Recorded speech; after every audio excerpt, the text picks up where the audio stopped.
bienvenue dans la petite maison. Suivez-moi. Marie nous ouvre en grand sa porte pour nous montrer quelques astuces maison. L'enjeu, connaître les petites économies qu'on peut y faire. À faire en premier, c'est de récupérer un stop pub, ce qui permet d'économiser tout ce papier. Et dans la cuisine Marie, qu'est-ce qu'on peut améliorer? J'ai une chaudière qui se trouve en bas, donc quand je me mets pour tirer de l'eau chaude, ben voilà, j'ai une cuvette parce que le temps que j'attends de l'eau chaude, l'eau coule et coule. De l'eau propre, récupérée pour laver ou cuisiner. Et pour le ménage ou la vaisselle, exit les liquides manufacturés, welcome les produits faits maison, comme ce nettoyant à base d'écorce d'agrumes et de vinaigre blanc.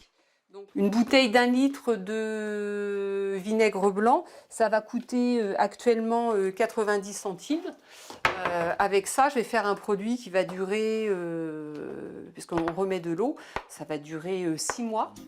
Méfiance tout de même aux petits pièges au moment de l'achat. Le greenwashing est devenu une manne commerciale. Tous les grands magasins vont mettre en avant des produits. Il faut faire attention justement parce qu'eux, ils les vendent très très cher. Ou par exemple, là c'est du bicarbonate alimentaire, il est des fois plus cher dans le rayon ménager.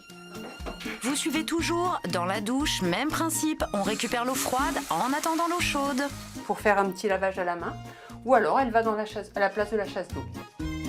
Des mousseurs sur les robinets, quelques cosmétiques homemade, mis bout à bout, ces ficelles permettent de faire baisser les consos d'énergie. La facture d'eau, par exemple, est divisée par 2. De quoi préserver les ressources et la planète. Au moins au jour d'aujourd'hui, je vis bien. J'ai ma conscience pour moi, je fais des choses.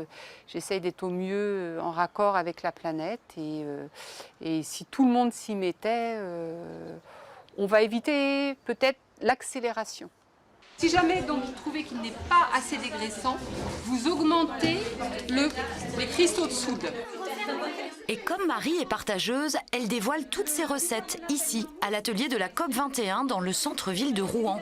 Un lieu ouvert en janvier 2018 par la métropole pour permettre au grand public d'ouvrir les yeux sur ces nouvelles pratiques et en filigrane de réveiller les consciences. Les industriels, c'est important, mais ce n'est qu'un tiers des émissions de gaz à effet de serre. Malheureusement, nous, en tant qu'individus, nous sommes responsables des 2 tiers des émissions, donc ce n'est pas nécessaire, c'est absolument indispensable. Si nous ne changeons pas de pratique, nous n'arriverons pas à trouver une solution. Et les industriels sont ceux qui ont fait le plus d'efforts jusqu'à présent, contrairement à ce que l'on pense.